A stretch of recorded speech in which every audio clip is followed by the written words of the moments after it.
El gobierno declaró el estado de excepción en 14 provincias. Su prioridad es la reconstrucción de estructuras y vías afectadas por el invierno y el sismo del fin de semana. 16 edificios públicos de Machala están afectados por el sismo del fin de semana. Los empleados del municipio y la Corte Provincial laboran en teletrabajo. El presidente Guillermo Lasso, en un acto militar en la base aérea Mariscal Sucre, dijo que no le amedrentan las amenazas de actos violentos. ¿Cómo están, amigos? Buenas noches. La naturaleza sigue castigándonos con lluvias interminables y sus consecuencias. Vivimos un duro impacto invernal.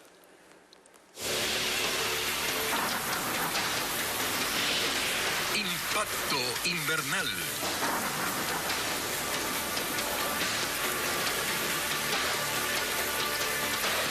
El cantón La Maná, en la provincia de Cotopaxi, sigue sufriendo los embates del invierno. Varias viviendas colapsaron y otras presentan serios daños en su estructura en 2 recintos. Patricio Viera recorrió la zona y nos tiene un reporte de la situación que se vive en el subtrópico de La Maná. La casa de Luis Cunuay quedó reducida a escombros debido al desbordamiento del río Calope en el recinto Estero Hondo del cantón La Maná, provincia de Cotopaxi. La fuerte corriente arrasó con el inmueble en el que había invertido $12,000. De mal valor está la rozadora y la bomba, el tanque de gas, cocina industrial y las 2 camas. En total son 5 las viviendas que colapsaron, mientras que 3 fueron arrastradas totalmente por la corriente. El desbordamiento provocó también que 10 inmuebles quedaran inundados y con daños en sus estructuras. 2 kilómetros abajo está ubicado el recinto La Envidia. Allí 8 inmuebles se inundaron y el puente de la localidad colapsó. Lucía Zamora no pudo llevar a su hija, que tiene 9 meses de embarazo, hasta un centro de salud para que sea atendida. Y ella está ahorita con un tratamiento, con los doctores, con gente especializada, pero ahorita ya le tocaba el ingreso a mi hija. Son cerca de 1.500 personas que viven en esta zona, donde se produce a diario 5.000 litros de leche que no han podido ser comercializados. José Luis Medina es uno de los dirigentes de la zona y detalla el perjuicio económico. El tema de la leche está complicado porque no tenemos acceso vial. Por su parte, las autoridades esperan que baje el nivel del agua de los ríos para colocar pasos peatonales, ya que los puentes tardarán al menos un año en ser reconstruidos. La reparación de vías destruidas y viviendas colapsadas se priorizará en la gestión del gobierno con el estado de excepción que decretó el presidente Guillermo Lasso para poder actuar con eficiencia y rapidez. Melin Ochoa nos informa que con este decreto se movilizarán recursos económicos, aunque aún no se establece cuál será el presupuesto que se asignará. Una de las provincias más afectadas por el invierno es Azuay. En el cantón Santa Isabel, parte de la montaña colapsó y tapó el cauce del río Chantaco. En esta provincia hay 30 zonas en situación crítica en la vía Cuenca-Girón Pasaje y otros 9 en la ruta Cuenca-Molleturo. Por eso estos ejes viales fueron declarados en emergencia con un presupuesto referencial de $27 millones, pero los trabajos tomarán su tiempo. Los procesos de contratación se tienen que dar en un plazo no mayor a 60 días, con el propósito también de que la obra, una vez que esté contratada, no pueda demorarse más de entre 6 y 8 meses. En esta provincia las vías presentan graves problemas de hundimiento, grietas, fisuras, socavones e inestabilidad de taludes que provocan deslizamientos, lo que afecta a las principales rutas de conexión entre Azuay, Guayas y El Oro. Los trabajos en Azuay se incluirán dentro del estado de excepción por calamidad pública. Según el presidente del Comité de Operaciones de Emergencia Nacional, este decreto permitirá atender los daños registrados por el mortal invierno y fuerte sismo. El funcionario recalca qué áreas tendrán prioridad. Las vías, el puente, la infraestructura de las viviendas, la recuperación de las viviendas, el análisis de las viviendas, lo que habló el presidente, el tema de los bonos de arrendamiento. ¿Y qué tiempo les va a tomar ejecutar? Miren, es muy difícil planificar tiempos porque hay cosas que demorarán menos tiempo que otras. El estado de excepción además permitirá acelerar la contratación pública para reparar las estructuras afectadas. Y aunque el decreto indica que el Ministerio de Economía y Finanzas deberá proporcionar los recursos suficientes para atender esta situación, aún no se establece cuánto se va a requerir. Hay los recursos, el presidente fue tan claro que no va a generar impuestos para poder cubrir estos recursos. El estado de excepción durará 60 días en 14 provincias del país. El Cuerpo de Ingenieros del Ejército se encargará de construir vías, puentes, entre otras obras, para atender la emergencia nacional por el fuerte invierno y el terremoto del fin de semana. Paul Romero entrevistó al jefe del Comando Conjunto de las Fuerzas Armadas. Por decisión del gobierno, las Fuerzas Armadas se encargarán de la logística para atender a los damnificados por el terremoto del fin de semana y a los perjudicados por el invierno en todo el país. Así lo confirmó el jefe del Comando Conjunto, Nelson Proaño, en diálogo con Ecuavisa. El tema del apoyo logístico terrestre, también fluvial, naval y también aéreo, que es lo que hemos apoyado en estas emergencias. Además, el Cuerpo de Ingenieros del Ejército, en coordinación con el Ministerio de Transporte, recuperará la red vial y los puentes destruidos. Se empezará con la construcción de un puente temporal sobre el Río Blanco para retomar una de las principales vías de conexión entre Pichincha, Santo Domingo de los Áchilas y Esmeraldas. Colocar un puente de circunstancia, que se llama es el puente Bailey, que requerimos alrededor de 300 metros de extensión, doble vía, para en el menor tiempo posible subsanar esta vía. Esto es momentáneamente, pero también se conforma ya el equipo para hacer los estudios para un puente definitivo que va a ser en el mismo sector colocado. ¿Cuánto destinará el gobierno para atender la emergencia vial con la participación del Cuerpo de Ingenieros? El señor presidente calculaba alrededor de unos 100 millones a nivel nacional en infraestructura. Mayor parte es en el tema de vías y de puentes, que es la infraestructura. En ese sentido, las instituciones en coordinación con el Cuerpo de Ingenieros y el personal militar realizarán estas evaluaciones y el trámite lo realiza directamente a través del Ministerio de Obras Públicas. Las Fuerzas Armadas han desplegado a más de 500 militares a las provincias más afectadas por el invierno y el terremoto. 16 bienes públicos tienen afectaciones en la ciudad de Machala, provincia de El Oro, tras el sismo del sábado. Tanto la Corte Provincial como el edificio municipal de este cantón presentan daños en sus paredes y columnas, por lo que las autoridades optaron por mandar a teletrabajo a los funcionarios. Juan Carlos Alvarado, con las imágenes. José Carlos Alvarado. La fachada de la Corte Provincial de El Oro tiene grietas y el acceso está restringido a este edificio, ubicado en pleno centro de Machala.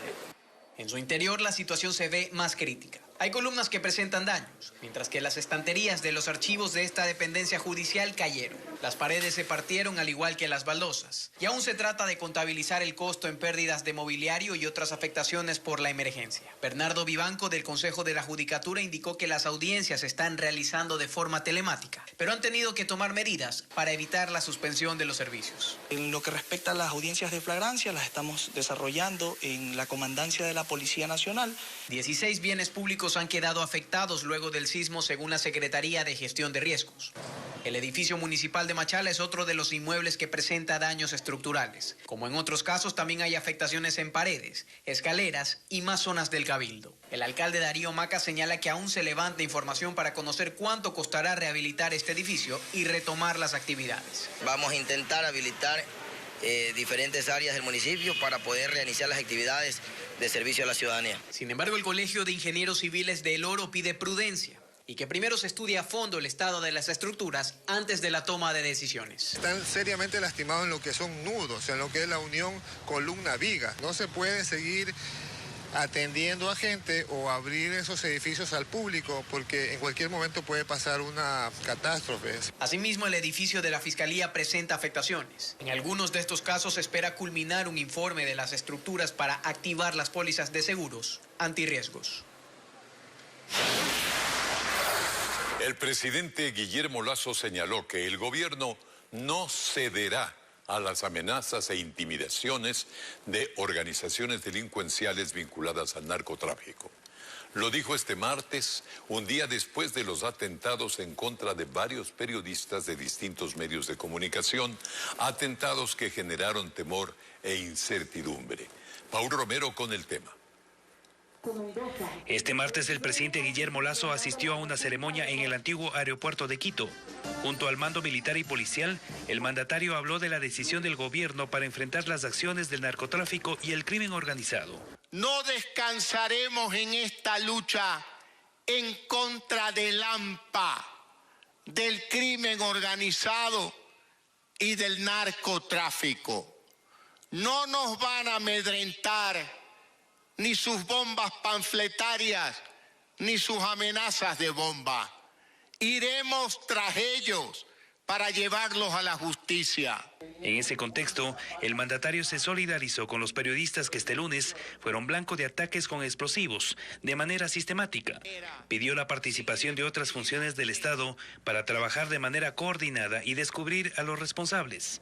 Seguiremos vigilantes del accionar de jueces y fiscales que no están alineados con el clamor nacional de encarcelar y dejar en la cárcel a los más peligrosos delincuentes.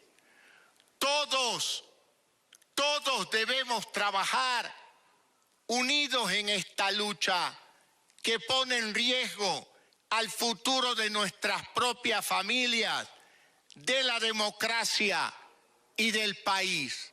El comandante de la policía, Fausto Salinas, también se refirió a los últimos atentados en contra de los periodistas. Sin precisar nombres, señaló que existen intereses ocultos.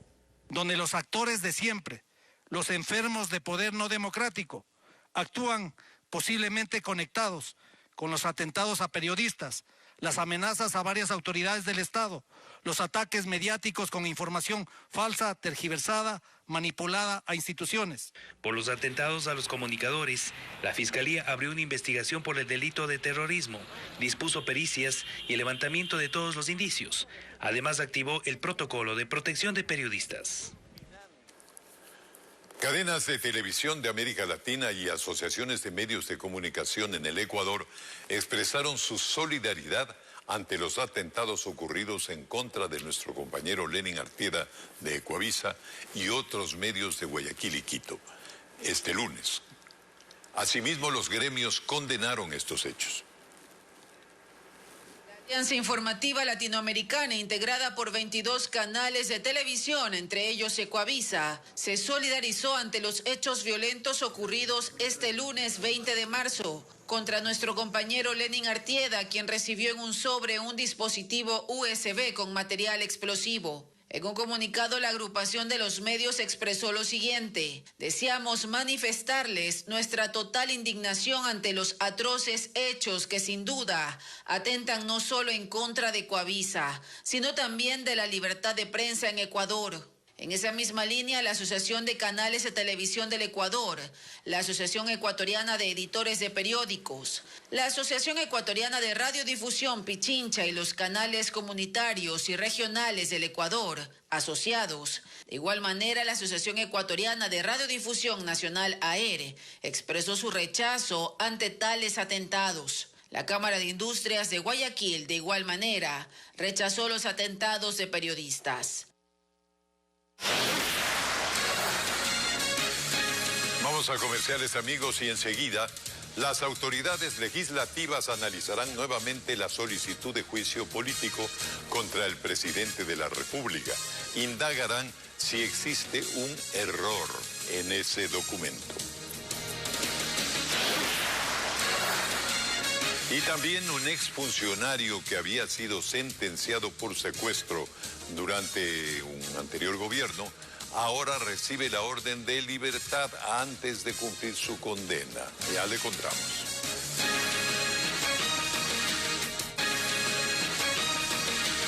Seguimos informando. Después de identificarse un nuevo error en la solicitud de juicio político contra el presidente de la República, las autoridades legislativas se echarán para atrás en la admisión del documento que aprobaron este lunes.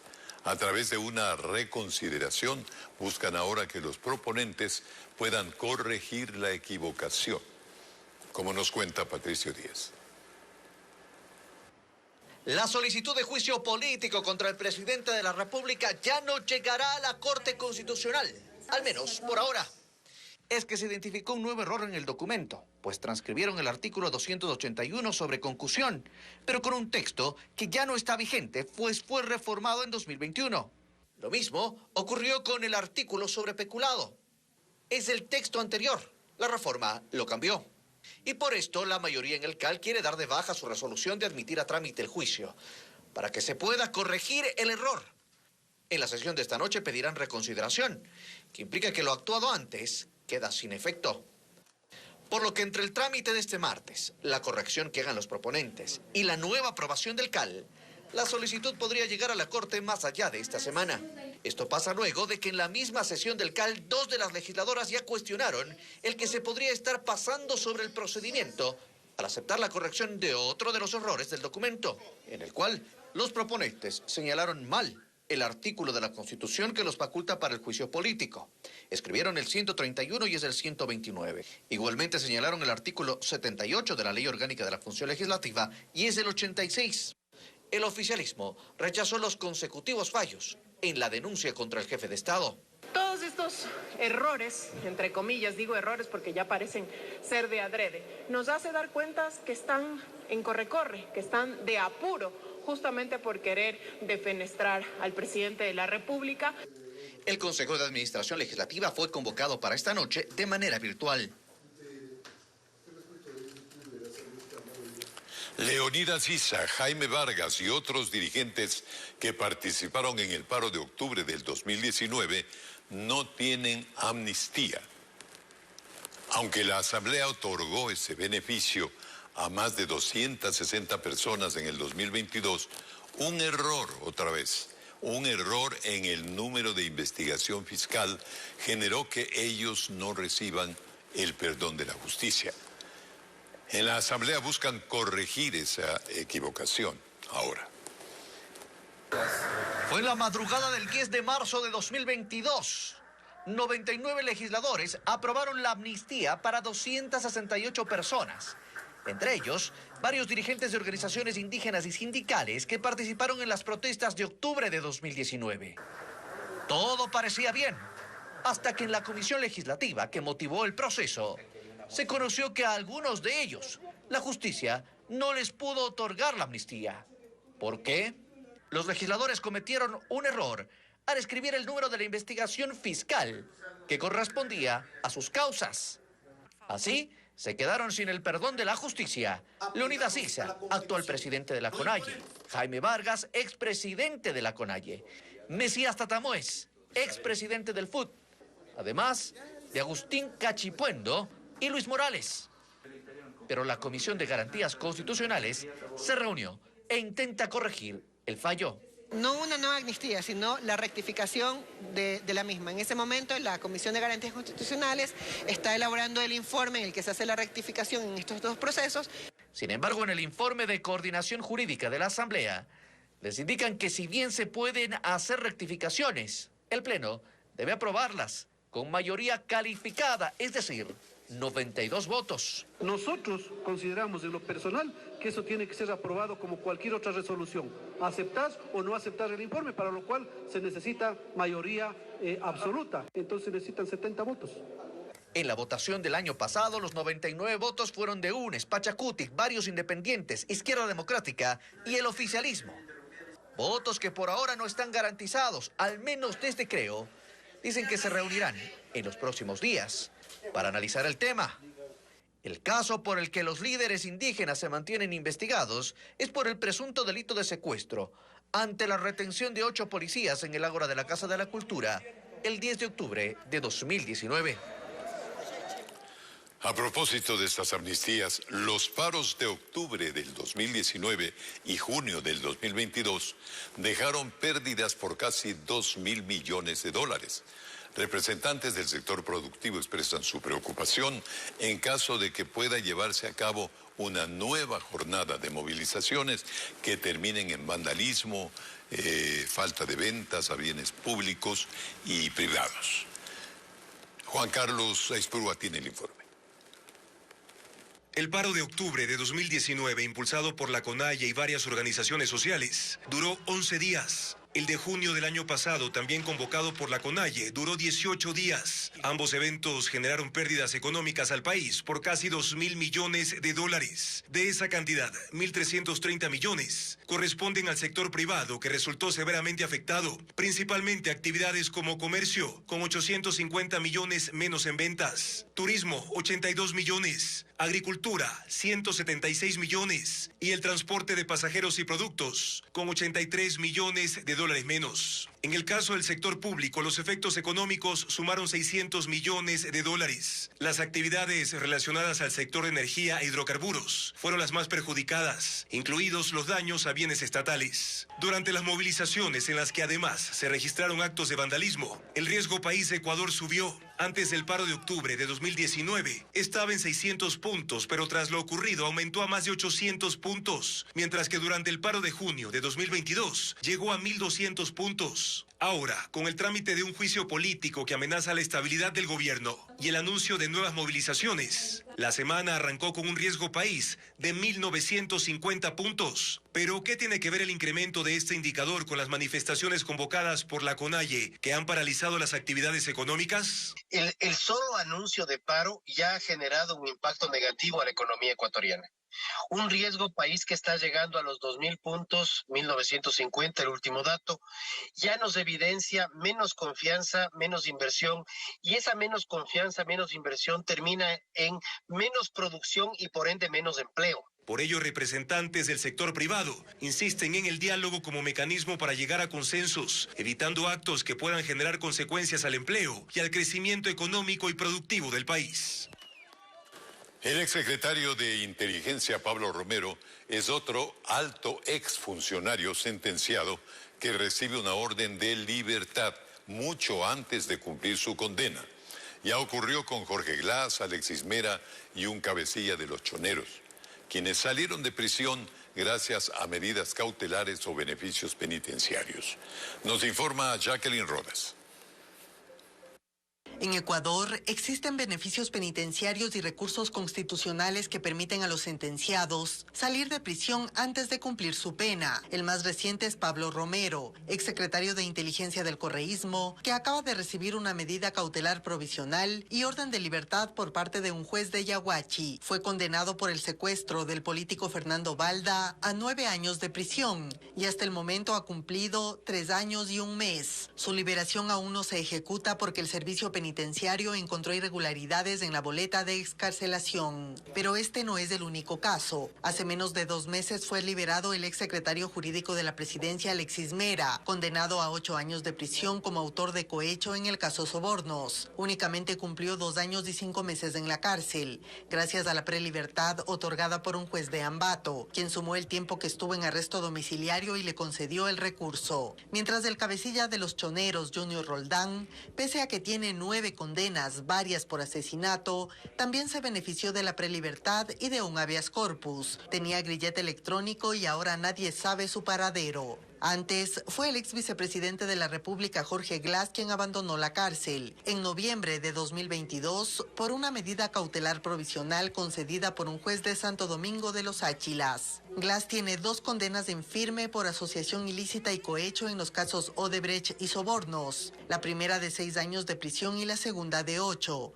El tiempo que cumplió fue 5 años. El ex juez y penalista Fausto Vázquez advierte que este tipo de casos dejan en la opinión pública provoca una sensación de impunidad. El Estado, en definitiva, le queda debiendo a la sociedad, porque una persona que ha infringido el ordenamiento jurídico parece que se hace del mismo ordenamiento jurídico para recuperar esa libertad que en principio ha sido privada porque has cometido un delito. Estos beneficios legales y constitucionales son independientes. Se concede pese a que los sentenciados no pagan las millonarias indemnizaciones ordenadas en sus condenas. El presidente ecuatoriano Guillermo Lasso se refirió a la fuga de María de los Ángeles Duarte y acusó al mandatario argentino, mientras que Alberto Fernández respondió con una misiva en la que sostiene que su régimen no debía cuestionar a Duarte. Veamos. La fuga de la exministra del correísmo María de los Ángeles Duarte de la residencia del embajador de Argentina sigue causando tensión entre los gobiernos de ese país y el Ecuador. La noche de lunes, el presidente Guillermo Lasso dirigió un mensaje al presidente argentino en su cuenta de Twitter y dijo: "Me apena mucho que Alberto Fernández, presidente de Argentina, haya puesto por delante su amistad personal e identidad política con Rafael Correa por sobre la relación fraterna entre los pueblos de Argentina y Ecuador". Mensaje que fue contestado con una carta del primer mandatario argentino en la que le dice: "La salida de la señora Duarte de la sede de la embajada escapa absolutamente a la voluntad y capacidad de decidir de las autoridades diplomáticas". La reacción desmesurada del señor presidente de expulsar al embajador argentino es lo que verdaderamente lastima el vínculo de argentinos y ecuatorianos. En la misiva, Fernández sostiene que Argentina no tenía el deber de custodiar a la exfuncionaria sentenciada por corrupción. Lasso reaccionó y remitió una carta a Fernández. Reclama por la demora del mandatario argentino para avisarle que Duarte había salido de su embajada hacia Venezuela. También cuestiona que Argentina haya concedido el asilo político a Duarte, pues ella fue sentenciada por la justicia ecuatoriana. Lasso indicó que la confianza, especialmente entre estados, es una avenida amplia y de dos vías. El Centro de Inteligencia Estratégica adquirió 94 vehículos que en los próximos días serán blindados. Estos serán puestos a órdenes de 3 instituciones que trabajan contra el crimen organizado y las cárceles. Fabiola Santana nos informa cómo serán distribuidos.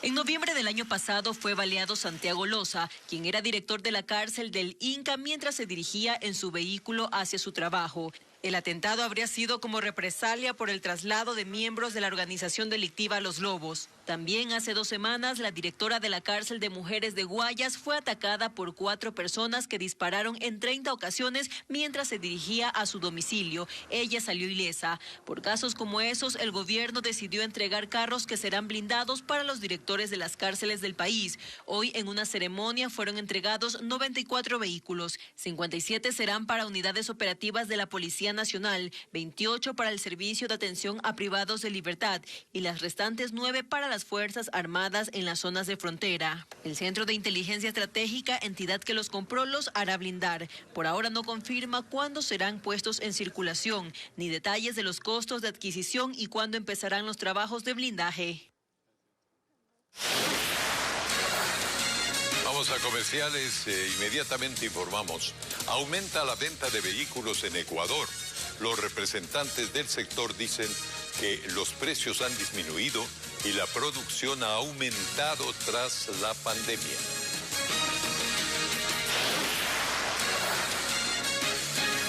Y también les contaremos la situación en Francia tras las protestas. Está llena de basura la capital por la huelga de trabajadores.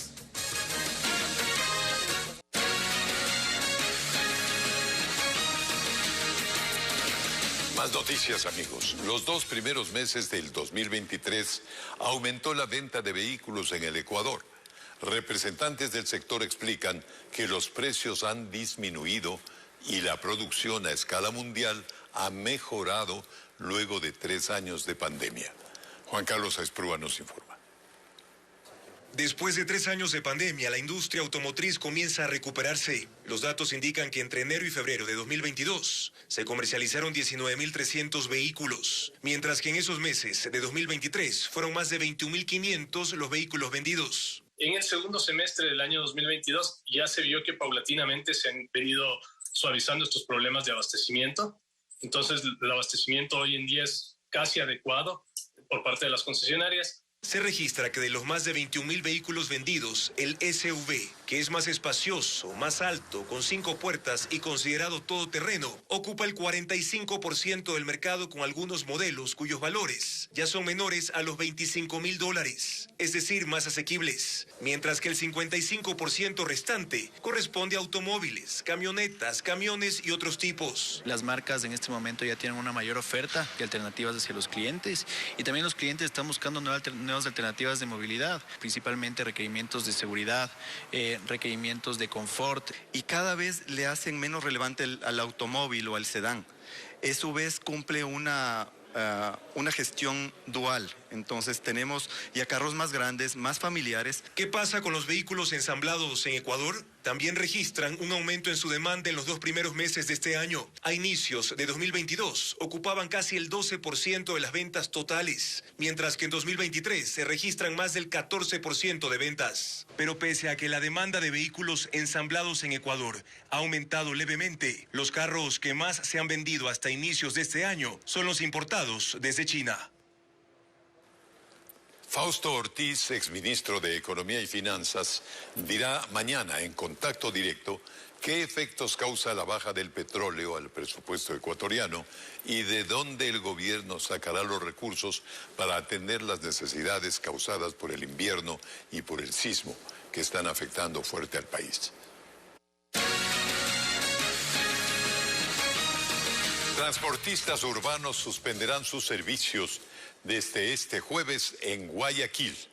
La medida surge porque desde el 2021 la Autoridad de Tránsito dispuso hacer un estudio que determine la necesidad de una nueva tarifa de transporte que se ajuste a los costos de operación de los buses, pero aún no se conoce sobre ese informe.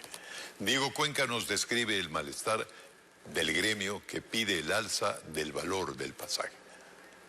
Este jueves, desde primeras horas de la mañana o madrugada, no habrá el servicio de transportación pública para los ciudadanos de Guayaquil. La medida será indefinida, porque ese gremio no está conforme con que el pasaje cueste 30 centavos. Insisten en que debe valer 40 centavos.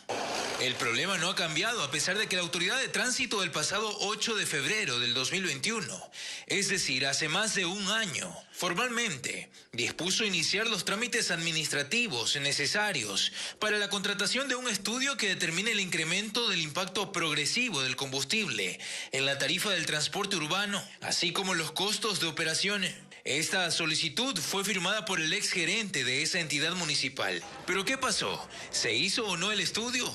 Buscamos entrevistar al actual gerente de la ATM. Sin embargo, no accedió a hablar con nosotros, así que no está claro.